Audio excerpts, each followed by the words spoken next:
नमस्कार। आज की इस वीडियो में समझते हैं कि आरटी-पीसीआर टेस्टिंग क्या है, आरटी-पीसीआर टेस्टिंग कैसे किया जाता है और आरटी-पीसीआर टेस्टिंग क्यों किया जाता है। तो जहाँ तक है कि आरटी-पीसीआर टेस्टिंग क्यों किया जाता है वो आप लोग समझ रहे होंगे कि कोरोना वायरस को डिटेक्ट करने के लिए, किसी के बॉडी के अंदर कोरोना वायरस प्रेजेंट है या नहीं है उसको डिटेक्ट करने के लिए हम लोग अभी आरटी-पीसीआर टेस्टिंग का यूज़ करते हैं। और ये अभी गोल्ड स्टैंडर्ड टेस्ट है। इसको सबसे ज़्यादा इसकी मान्यता है कि इसका जो रिजल्ट है वो सटीक आता है, तो इसलिए इसकी जो अभी मान्यता है वो गोल्ड स्टैंडर्ड पे है। तो हम लोग समझते हैं आरटी-पीसीआर टेस्टिंग होता क्या है। आरटी-पीसीआर, ठीक है, ये दो वर्ड से मिलके बना हुआ है। सबसे पहले इसमें हम लोग समझते हैं पीसीआर क्या होता है। पीसीआर का मतलब होता है पॉलीमरेज चेन रिएक्शन। मैं यहाँ लिख देता हूँ, पॉलीमरेज चेन रिएक्शन। इसको समझिएगा अच्छे से। पॉलीमरेज चेन रिएक्शन में क्या होता है कि हम डीएनए को एम्पलीफाई करते हैं। जो हमारे पास डीएनए होता है, डीऑक्सीराइबोन्यूक्लिक एसिड, उसको हम लोग एम्पलीफाई करते हैं। एम्पलीफाई करने से का मतलब है, इसको आप एकदम सिंपल टर्म में समझिए, कॉपीज बनाना, फोटो कॉपी करना। जैसे आपके पास कोई शीट है, उसकी फोटो कॉपी कैसे करते हैं, मशीन में डाल के, और उसकी आप जितनी कॉपियाँ चाहे उतनी बना सकते हैं। वैसे ये पॉलीमरेज चेन रिएक्शन के अंदर पीसीआर मशीन यही करती है। जो हमारा डीएनए होता है उसको कॉपीज बनाती है। कॉपीज कैसे बनाती है, इसके अंदर एक एंजाइम यूज होता है जिसको हम लोग बोलते हैं पॉलीमरेज एंजाइम, ठीक है। तो मतलब इसको आप ऐसे समझिए कि पॉलीमरेज एंजाइम का यूज करके हमारी जो पीसीआर मशीन है वो डीएनए को एम्पलीफाई करती है, मीन्स डीएनए की कॉपियां बनाती है, लाखों कॉपियां बनाती है, ठीक है। तो ये हमारा हो गया पीसीआर, ठीक है। अब आ जाइए आरटी क्या है। आरटी का मतलब होता है reverse transcription. Reverse transcription, reverse transcription का मतलब होता है कि अभी इसको ऐसे समझिए, जैसे कि जो हमारा डीएनए होता है, ठीक है, और हमारा एक आरएनए होता है, डीऑक्सीराइबोज न्यूक्लिक एसिड डीएनए और राइबोज न्यूक्लिक एसिड आरएनए, ठीक है। ये आप लोगों ने बहुत सुन रखा होगा इसको। तो होता क्या है ये समझिए। सबसे पहले जो हमारा डीएनए है, इसको कभी भी अगर हम आरएनए में कन्वर्ट करेंगे तो ये प्रोसेस कहलाता है ट्रांसक्रिप्शन, ठीक है, ये कहलाता है ट्रांसक्रिप्शन। और जब हम आरएनए को डीएनए में कन्वर्ट करेंगे तो हमारा यहाँ पे इस प्रोसेस को कहते हैं हम लोग रिवर्स ट्रांसक्रिप्शन, ठीक है। अब आरएनए को डीएनए में कन्वर्ट जो हम करते हैं उसको बोलते हैं रिवर्स ट्रांसक्रिप्शन। और यहां भी एक एंजाइम यूज होता है, उसका नाम है रिवर्स ट्रांसक्रिप्टेंस एंजाइम।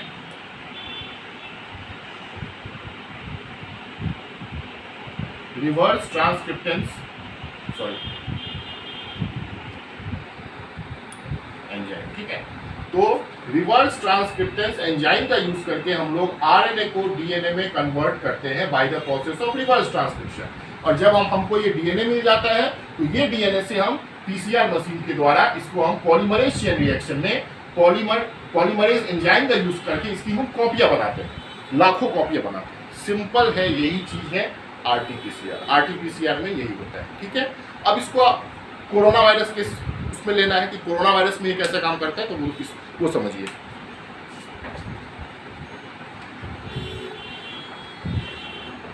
अब देखिए, जो हमारा कोरोना वायरस है ना, कोरोना वायरस आज से नहीं है, बहुत दिनों से है। लेकिन जो ये पहला आउटब्रेक हुआ था दिसंबर 2019 के अंदर चाइना में, वो आपका SARS-CoV-2 है। SARS-CoV-2 का मतलब है severe acute respiratory syndrome corona virus 2। मतलब सब कुछ नया, इसलिए आप इसको समझिएगा, कहीं कहीं पे लिखा होता है नोवेल कोरोना वायरस, ठीक है। मतलब सब कुछ नया है इसके अंदर। तो ये पहले दिखता कैसे है वो समझते हैं इसको। ये है आपका इसका ये सेल, इसमें आप देखिए स्पाइक्स लगी होती है, आपने देखा होगा ये स्पाइक्स लगी होती है, ठीक है। इसको हम लोग क्या कहते हैं, ये होता है आपका स्पाइक प्रोटीन, ठीक है। ये जो है ना, यही सबसे ज्यादा खतरनाक है आपके बॉडी में। ये जब जाता है तो फेफड़े के रिसेप्टर से, यही रिसेप्टर से चिपकता है और यही इसको अंदर लेके चला जाता है। मतलब जब ये रिसेप्टर से चिपक जाएगा, जो फेफड़े का आपका रिसेप्टर है उसमें जब ये फिट हो जाएगा तो ये रिसेप्टर इसको अंदर लेके चला जाएगा। और अंदर जाने के बाद एक वायरस अगर आपके अंदर चला गया तो वो लाखों कॉपी बना लेता है अपनी, ठीक है। तो ये है आपका स्पाइक प्रोटीन। स्पाइक प्रोटीन जो है वो वायरस को फेफड़े के रिसेप्टर से आपके शरीर में जाने के लिए वो करता है। अच्छा, अब इसमें क्या है जो सबसे इंपॉर्टेंट है इसका, ये होता है इसका, इसमें ऐसा ऐसा आपने देखा होगा बना होता है, यही है इसका मेन चीज। इसको हम लोग बोलते हैं, इसका है आरएनए, ठीक है। इसका जो जेनेटिक मटेरियल है ये तो इसको अंदर लेके चला गया आपके बॉडी के अंदर, लेकिन कोरोना अपने आप को मल्टीप्लाई कैसे करता है, अपनी कॉपीज कैसे बनाता है, तो उसकी जो इन्फॉर्मेशन है वो इसी के अंदर होती है, जिसको हम लोग बोलते हैं इसका आरएनए। कोरोना का आरएनए यही सबसे खतरनाक है। इसी से आपको 1 से 2, 2 से 4, 4 से 5, 5 से 1000 लाख वो बनती है इसकी कॉपीज। तो एक कोरोना आपके अंदर जाके अपनी बहुत सारी कॉपीज बनाता है, उसका जो इन्फॉर्मेशन है वो इसी में रखा होता है आरएनए। अभी मैंने आपको बताया था कि आरएनए को कन्वर्ट करना होता है डीएनए में। क्यों करना होता है? क्योंकि हमारे पास जो पीसीआर मशीन है, हमारे पास जो टेक्नोलॉजी है वो डीएनए को चेक करने की है। हमारे पास आरएनए को चेक करने की इस प्रोसेस में कोई मशीन नहीं है। जो हमारी पीसीआर मशीन से वो डीएनए को एम्पलीफाई करती है। आरएनए की हम लोग कॉपीज नहीं बना सकते, आरएनए की कॉपी नहीं हो सकती लाखों कॉपीज, लेकिन डीएनए की कॉपीज हो सकती है। तो इसलिए हम लोग आरएनए को कन्वर्ट करते हैं डीएनए में। इसीलिए इस प्रोसेस का नाम है रिवर्स ट्रांसक्रिप्शन, क्योंकि कोरोना में तो डीएनए है ही नहीं, तो फिर कैसे करेंगे? तो इसलिए आरएनए को डीएनए में कन्वर्ट करना होगा। अब जो पहला आउटब्रेक आया था दिसंबर 2019 में, तो अब ऐसा तो नहीं है कि भाई आरएनए है तो सारा आरएनए कोरोना वायरस का ही हो गया, कहीं भी आरएनए दिखा तो कोरोना वायरस का ही हो गया। जी नहीं, हर वायरस अपना एक जीनोम रखता है। डीएनए के अंदर भी जीनोम है। जैसे कि अब जैसे हमारा डीएनए है, वो हमारा डीएनए हमारे मम्मी और पापा से मैच करेगा, ठीक है। वैसे ही तो मैच करेगा मतलब क्या है कि मेरा जो जीनोम है वो मेरे मम्मी पापा से मिलेगा, ठीक है। मेरे बच्चे का जो जीनोम होगा वो मुझसे मैच करेगा। तो यही चीज़ है। तो आरएनए का जो जीनोम है, जब ये पहला आउटब्रेक हुआ था तो चाइना ने इस पर रिसर्च करके इसका जो जीनोम था वो क्या था वो देखिए, वो था ORF1A, ORF1B, SMEN। ये था कोरोना का जीनोम, यही जीनोम है। ORF1A, ORF1B, SMEN। ये जो कोरोना का जीनोम है, जब चाइना में इसकी स्टडी आई थी तो इस जीनोम को पूरे वर्ल्ड में चाइना ने भेज दिया था, पूरे वर्ल्ड में भेज दिया था कि भाई आप लोग टेस्टिंग कीजिए, आप लोग चेक कीजिए, और कहीं भी किसी भी आरएनए में अगर आपको किसी भी वायरस में, किसी के भी वायरस के आरएनए में अगर आपको ये जीनोम मिल जाता है तो समझ जाइए कि ये कोरोना वायरस है। यही चीज, इसी इंफॉर्मेशन को हम लोग पीसीआर मशीन में डालते हैं, टेस्टिंग होती है। अगर मैच कर जाएगा इस जीनोम से तो कह देंगे भैया कोरोना पॉजिटिव हो, अगर ये जीनोम मैच नहीं करेगा तो कहेंगे कोरोना नेगेटिव हो। तो यही चीज है। इसके अंदर जो आरएनए होता है, आरएनए के अंदर यही जीनोम होता है, ORF1A, ORF1B, SMEN, ये होता है इसका मेन जो इसका है वो यही है, ठीक है। अब देखिए, अब समझिए इसका प्रोसेस क्या है आरटीपीसीआर का।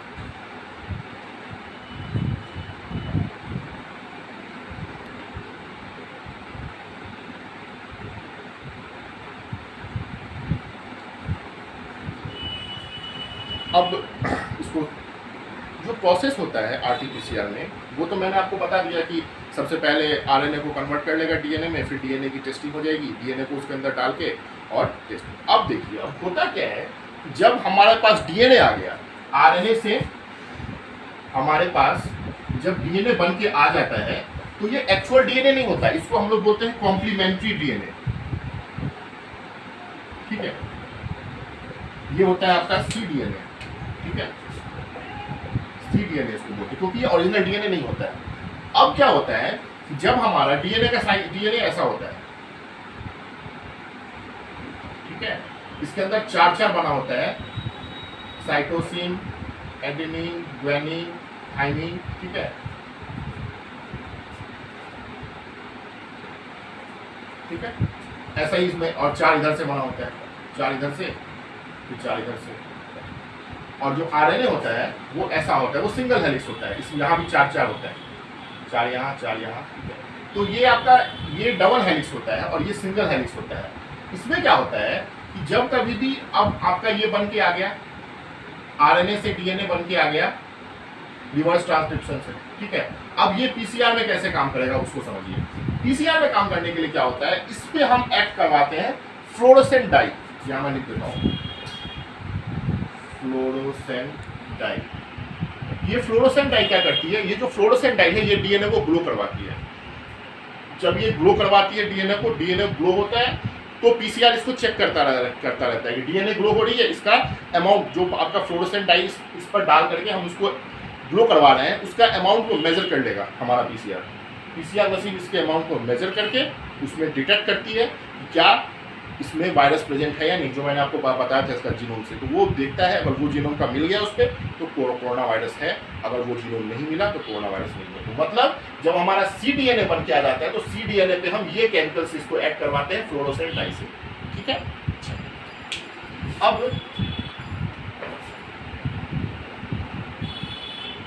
अब कोई भी टेस्टिंग करने के लिए सबसे पहले आपको सैंपल लेना होता है। तो सैंपल जो है वो हम इसमें लेते हैं नेसोफेरेंजियल स्वैब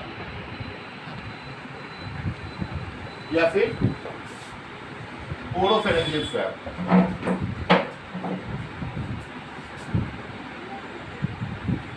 जो हमारा नेसोफेरेंजियल स्वैब होता है और ओरोफेरेंजियल स्वैब होता है, ये स्वैब क्या होता है, ये जब जैसे आपकी ईयरबड्स होती है, ठीक है, वैसे ही ये होता है, लेकिन ये थोड़ी सी लॉन्ग होती है और फ्लेक्सिबल होती है। तो हमें किसका सैंपल लेना है, हमें ले लेना है अंदर से लेना है, नाक के अंदर से लेना है, जो स्पूटम पड़ा हुआ है उसका या फिर जो म्यूकस पड़ा हुआ है उसका। हम आगे से सैंपल नहीं लेंगे, नाक के आगे से सैंपल नहीं लेंगे, क्योंकि हो सकता है वहाँ पे और भी बैक्टीरिया प्रेजेंट हो। तो हम लोग लेंगे अंदर से लेंगे, जो हमारा वहाँ पे म्यूकस पड़ा हुआ है या फिर स्पूटम पड़ा हुआ है, क्योंकि ये होता है कि वहाँ पे हमारा फ्रेश सैंपल होगा। तो हमेशा अंदर से लेंगे। उसके बाद चूँकि ये वायरस रिस्पायरेटरी ट्रैक्ट को अफेक्ट करता है, तो इसलिए ये संभावना होती है कि जो हमारा फ्रेश म्यूकस है या हमारा जो फ्रेश स्पूटम है वहाँ पे हो सकता है ये वायरस प्रेजेंट हो, ठीक है। तो सैंपल लेते हैं हमेशा, इस बात को समझिएगा, हमेशा सैंपल जो है वो नाक के अंदर से लेना है, जहाँ पे कि हमको फ्रेश स्पूटम मिल सके या फ्रेश म्यूकस हमारा मिल सके। तो ओरोफेरेंजियल स्वैब या नेसोफेरेंजियल स्वैब से हम ले करके उसका, और उसके बाद जैसे मैंने बताया भी एम्पलीफाई करते हैं, वो एम्पलीफाई करके देखा जाता है। अब इसमें क्या होता है,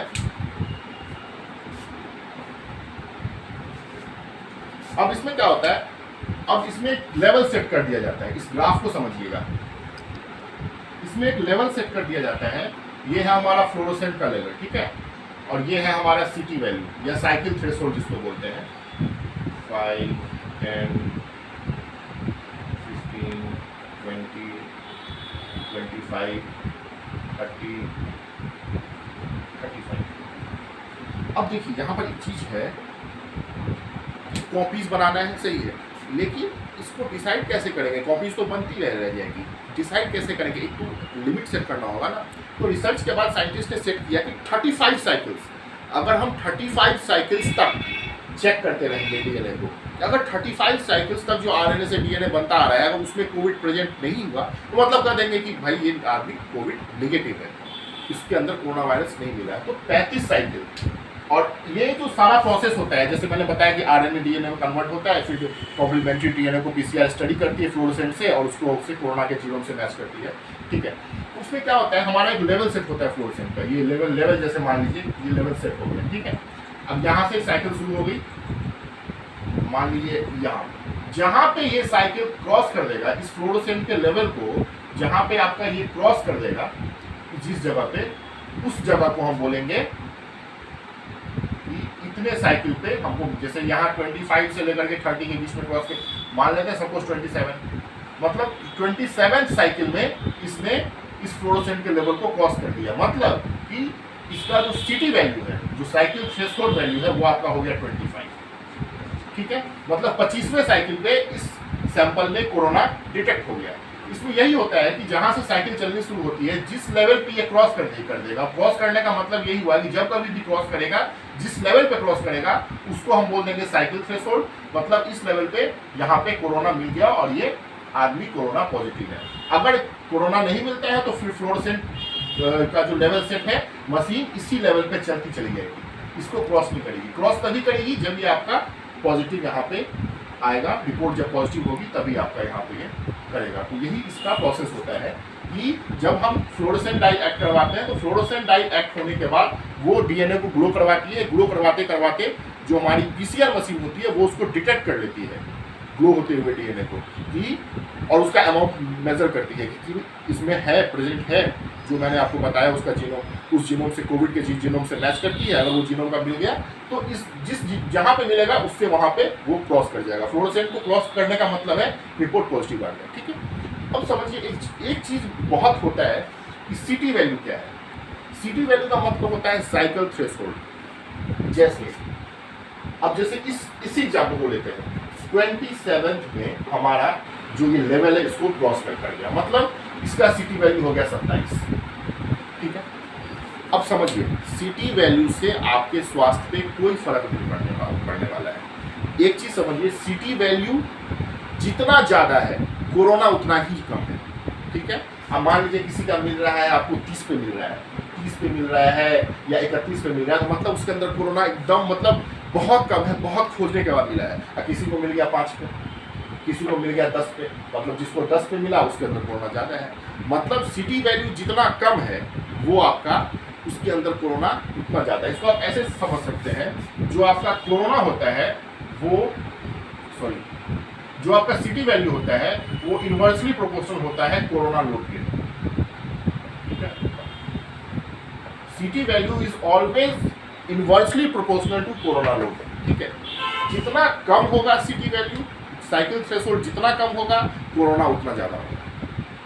सीटी वैल्यू जितना ज़्यादा होगा कोरोना उतना कम होगा। लेकिन इससे कभी भी ये नहीं समझना चाहिए कि हम सेफ हैं। क्यों नहीं सेफ है वो मैं बताता हूँ। कोरोना को कोई फर्क नहीं पड़ता है सीटी वैल्यू से। हो सकता है आज आपके अंदर कोरोना गया हो, 3 दिन बाद आपने 4 दिन बाद आपने आरटीपीसीआर टेस्ट करवाया हो, आपका सीटी वैल्यू देख गया होगा 30, ठीक है, क्योंकि अभी कोरोना कम है। लेकिन एक कोरोना वायरस तो रेप्लिकेट करके अपने आप को इतना बढ़ा लेगा, वही आप 5 दिन बाद आप चेक करवाइएगा तो आपका सीटी वैल्यू था 30 5 दिन पहले, और 5 दिन बाद आप चेक कराए सीटी वैल्यू आ जाएगा 5, क्योंकि कोरोना वायरस को कोई इससे फर्क नहीं पड़ता है। कोरोना वायरस हमेशा जो है अपने आप को रेप्लिकेट करता है। फर्क इस चीज़ से पड़ता है कि आपने टेस्ट कब करवाया है, क्या उस समय आपके अंदर कम कोरोना वायरस था, आपने उस समय चेक करवाया तो कह दिया भाई सीटी वैल्यू 30 है। लेकिन अगर रिपोर्ट पॉजिटिव आ रही है मीन्स खतरा टला नहीं है, इसको समझना होगा, इस पर आपको देखना होगा और फर्दर जो भी एडवाइस है डॉक्टर की वो आपको लेनी होगी। तो इस बात से कभी भी मिसलीड नहीं होना है कि भाई जिसका सीटी वैल्यू कम है जिसका सीटी वैल्यू कम है उसको कोरोना बहुत ज़्यादा है, और जिसका सीटी वैल्यू ज़्यादा है, ज़्यादातर होता क्या है ना, जब सीटी वैल्यू ज़्यादा आता है तो लोग समझते हैं कि भाई हमारे अंदर कोरोना नहीं है। सही है, लेकिन आपको ये थोड़ी पता है कि कोरोना आपके अंदर आ चुके हैं। वो तो रेप्लिकेट आज गया है, 2 दिन बाद आपने चेक कराया उसमें दे देगा कि भाई रेप्लिकेट अभी नहीं हो पाया, 5 दिन बाद चेक करेगा फिर से तो कोरोना वायरस उतना रेप्लिकेट कर देगा अपने आप को कि आपका ये सारा का सारा जो सिस्टम है वो पास कर जाएगा, ठीक है।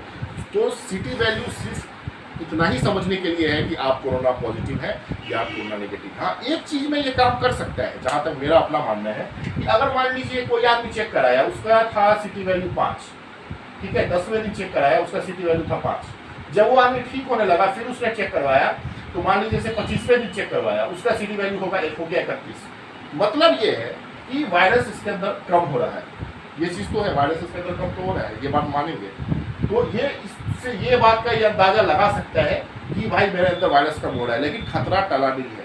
अगर आपने प्रिकॉशन छोड़ दिया तो वो ये हो सकता है ये फिर से 31 से लेके 5 पे पहुंचे, जैसा कि हो रहा है। तो ये चीज़ है, इस चीज़ को हमेशा ध्यान में रखना है। सीटी वैल्यू से मिसलीड नहीं होना है कभी भी। सीटी वैल्यू यही बताती है कि आप कोरोना पॉजिटिव हैं, बस। तो ये था हम आज की वीडियो में। सिंपल है, आरटीपीसीआर में पीसीआर मशीन का यूज़ करके हम लोग डीएनए को एम्पलीफाई करते हैं। जब हमारा डीएनए एम्पलीफाई हो जाता है उसके बाद हम उसमें फ्लोरोसेंट डाई ऐड करवाते हैं। फ्लोरोसेंट डाई जो जब हम ऐड करवाते हैं तो फ्लोरोसेंट डाई जो है वो डीएनए जो होता है cDNA उसको ग्लो करवाती है।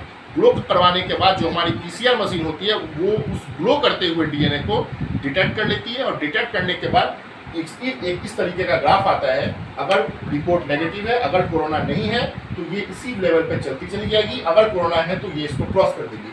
जिस जगह पे क्रॉस करेगी वो जगह हम देखेंगे कि कहाँ पे क्रॉस किया है। ये हमारा साइकिल थ्रेशोल्ड का है। जैसे मान लीजिए 27 साइकिल पे क्रॉस किया है तो इसका हो जाएगा सीटी वैल्यू 27 और ये रिपोर्ट हो जाएगी पॉजिटिव। अगर ये निगेटिव होगा तो इसी लेवल पे जो हमारे ये लेवल है इसी लेवल पे मशीन चलती चली जाएगी और 35 साइकिल जब पूरा हो जाएगा तो हम लोग समझ कहेंगे कि भाई कोरोना इसको नहीं है। ये जो होता है साइकिल्स की फॉर्म में, इसमें क्या होता है कि एक साइकिल में जो है ना, एक साइकिल के अंदर वो हमारी बनती है 1 billion copies. 1 billion copy of DNA from RNA. ठीक है, एक साइकिल के अंदर जो है हमारा वो 1 बिलियन बनता है, तो 35 साइकिल में हमारा 35 बिलियन बनेगा, 35 बिलियन ऑफ डीएनए बनेगा हमारा आरएनए से, सॉरी सीडीएनए पर बनेगा, वो मैं बताने के लिए कह रहा हूँ आरएनए से। ठीक है, तो 35 बिलियन कॉपीज बनती है इसमें। 35 बिलियन कॉपी में अगर आपका रिपोर्ट नेगेटिव आ रहा है, यहीं पे अगर ये फ्लोरोसेंट डाई के नीचे या फ्लोरोसेंट डाई के लेवल पे ही मशीन चली जा रही है, तो आपकी कोरोना नेगेटिव है। अगर इसको क्रॉस करेगा, जिस लेवल पे क्रॉस करेगा वो लेवल आपका हो जाएगा सिटी वैल्यू और आप कोरोना पॉजिटिव। ठीक है, तो यही है हमारा आरटीपीसीआर टेस्टिंग। नेक्स्ट वीडियो में मैं बताऊंगा रैपिड एंटीबॉडी टेस्टिंग।